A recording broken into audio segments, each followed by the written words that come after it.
Okay, first shots with the Fusion Firearms XF Pro. Let's see how she runs.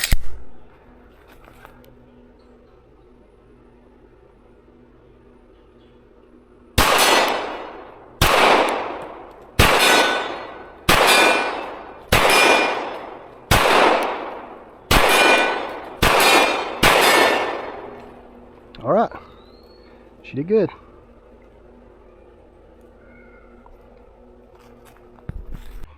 Fusion Firearms XF Pro.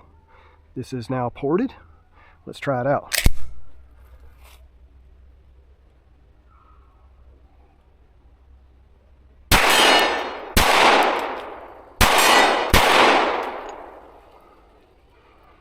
All right, shoot super flat.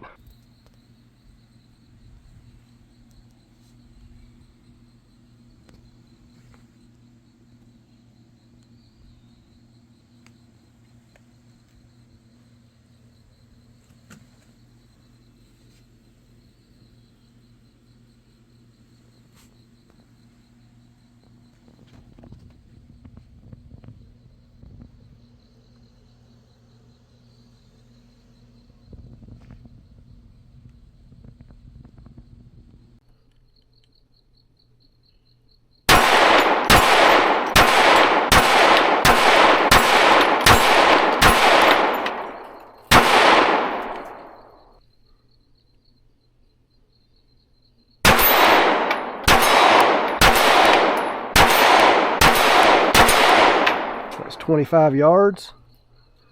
Let's try 105 yards.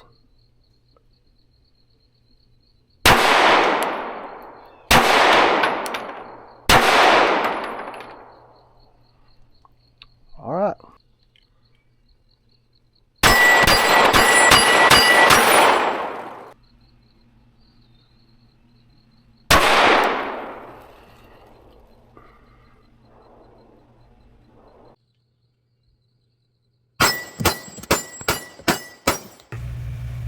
Alright guys, welcome back to the channel. Today we are going to do a first impressions. This is by no means a review. We haven't got near enough rounds through this to kind of say it's a review. But we have gotten probably around 100 rounds through it. And we're just going to kind of go over some things, some changes and stuff. And we kind of bought this specifically as a project and just something to kind of fill some time. And I thought it was a very interesting gun. As you can see, you know, the first thing that drew me to this gun was kind of the camo. You get tired of looking at the same gray and black, and even sometimes when you've got, you know, experience with a lot of firearms, you get kind of tired of even the FDE and things like that. And some people like a very plain Jane gun, but in this category, there's not many guns that look this good for what they are in this category. Budget category. So that being said, let's kind of get into it, kind of talk about it a little bit, and kind of show you what we've done to the pistol so far. All right guys, well first off, I mean, the build quality is pretty good. I think it does have a better slide to frame fit, barrel to slide fit than most typical Glocks. This gun is semi-Glock compatible, so there's some parts that will be interchanged with a Glock, and there's a lot of parts that do not interchange with a Glock. But that being said, you know, I think the parts that they tried to change were parts and things that most people would want to have different in a gun like this.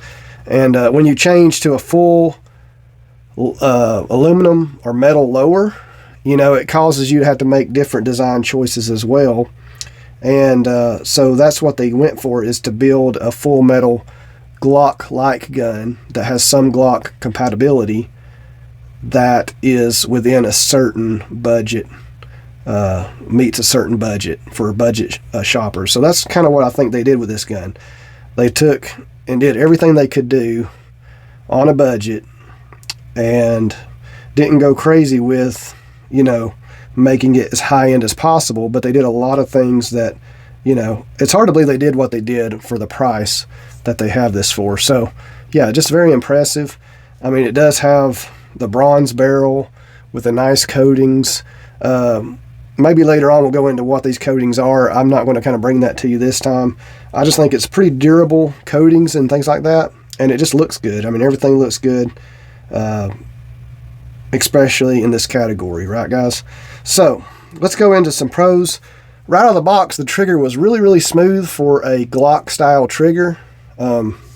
It was a little bit heavy, which I think any Glock platform out of the box stock is going to have a little bit of a heavy trigger.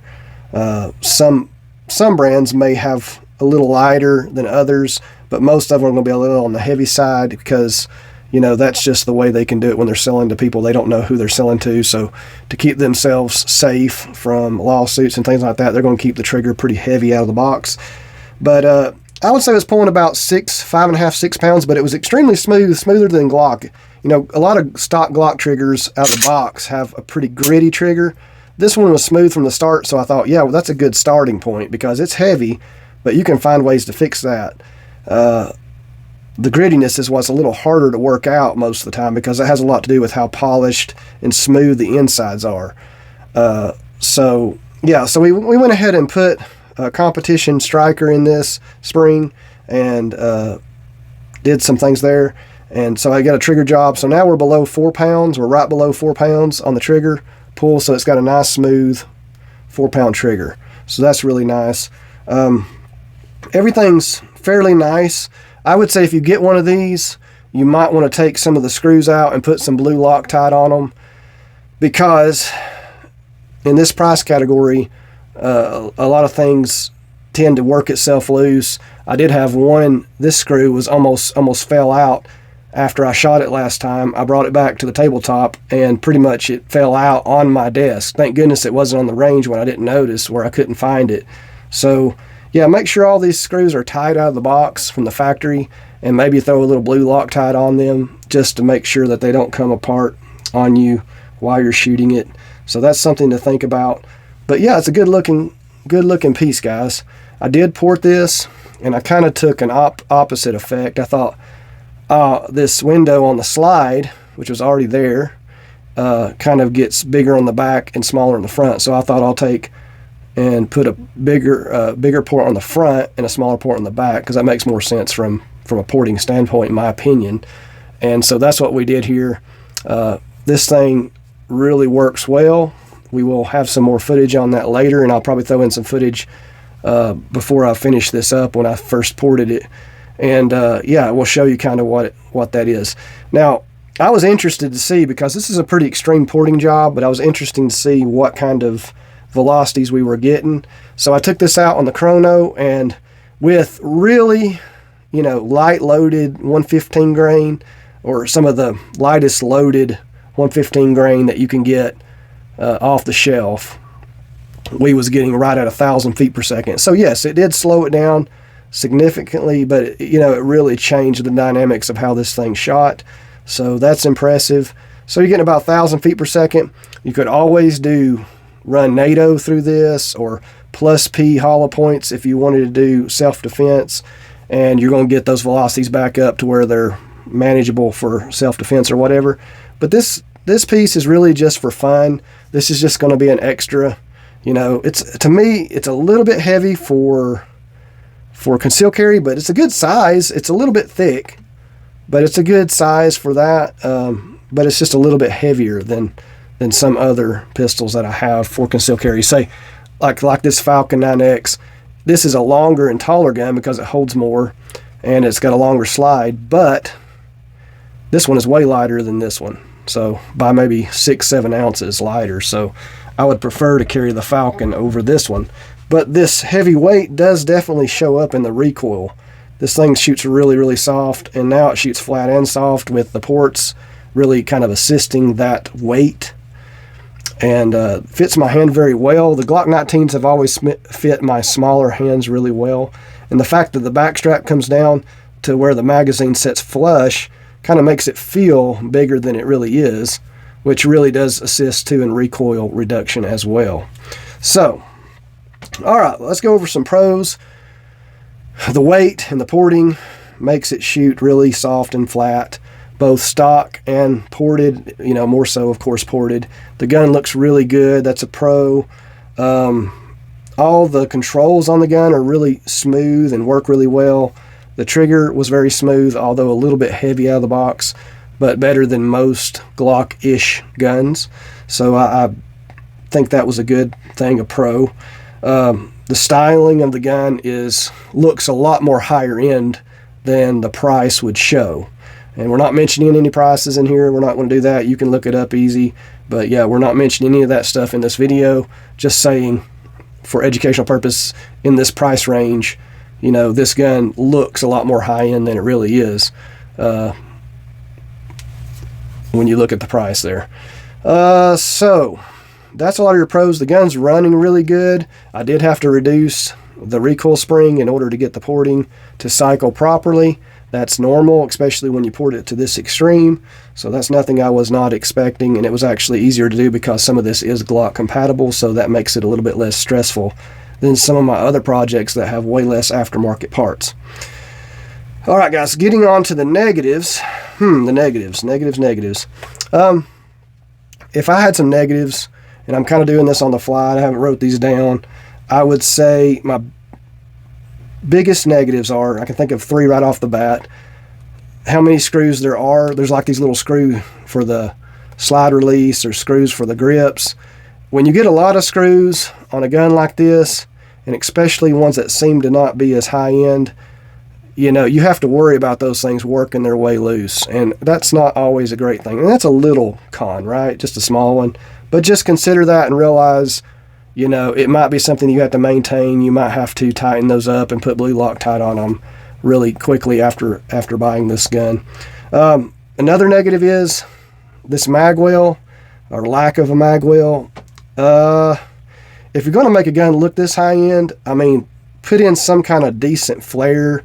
Even if you was going to kind of take the mag well itself down and add a flared part to the grips or something, where the grips itself became a slight mag well, and add a little bit of a flare. I mean, you did all this machining already on this piece, so why not just come up a little higher and add a flare naturally to this grip? I mean, I think it would make it feel a lot more high end. So that's negative. I like mag wells. I like being able to change magazines quickly when you're training, and this one is not the easiest to do that with. And so as of right now, I don't think there's any options available for this that I could find. So if you know of one, let me know, because I'd be interested in that. The third con I have right now is this optics plate. The optics plate is not cut super low, but it's cut pretty low into the slide. But then they add this really thick, I mean, it's probably 5 millimeter, 6 millimeter thick plate, and it actually elevates the optic above the slide itself. I don't know if you can see that on video, but you can see that the optics plate is actually sitting above the slide. Do not prefer that. And we'll throw in another con, because I see it right here as I'm thinking about this, which goes along with it, and that is the sights do not co-witness. And like I said, if you're going to make a gun look this high end, why not add a few extra cents on it, and even add it to the price? That's fine. You know, to add raised night sights, or, well, not even night sights. I don't care about night sights. Just raised metal sights that co-witness with the dots would be an excellent addition to this piece as well, if you're wanting people especially to take this gun seriously. Because right now, this is a fun gun that looks cool and shoots good. But if it had those things, if it had the mag well, the raised sights, the lower plate, I would take this gun a lot more serious for concealed carry, or even maybe duty use. But being it don't have that, I feel like it's hard to take really, really serious. It just looks good and shoots good, which is okay. That's okay. I mean, I think that's what they were kind of going for. But, you know, those things would take it to the next level. All in all, for first impressions in shooting it and owning it, trigger feel, the way the grip feels, I will share this with you too, guys. I have a friend of mine who shot one of these in the past that's very similar to this, and he said that it was hurting his knuckle up here somewhere. I don't know which part, but I don't know if they've recontoured this or not, but to me, I do not feel that at all. So I'm going to probably let him shoot it and see if he has the same experience with this model as he did the one he was shooting. So that's another thing to consider. So maybe take this and get your hands around it and see if you like it before you purchase it. See if that kind of feels weird to you. But to me, I didn't have no issue with it.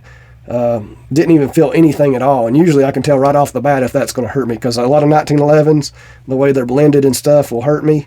And even the Archon Type B, it kind of hurt me, but this one does not. So just something to consider. We'll throw in some shooting footage, and yeah, so far I really like it for what it is. It's not a really do-it-all gun for me. It's more like a cool second gun or third gun or fourth gun that you can add to your collection that looks cool and looks more high-end than it really is, and you're going to have a lot of fun with it. But if they made some of these changes we mentioned as far as in the cons, I would definitely say this would be a very great contender in its category. So that's just something for them to consider. But if you want a range toy, or maybe something to shoot competitions with that you don't take quite so serious, and you're wanting to save save high round counts off of your carry gun or off of your home defense gun, something like this would be a pretty cool consideration for that, especially if they added that mag well. Guys, have a great day. Please like and subscribe. Please leave comments below if you have any questions. God bless, and you have a great day.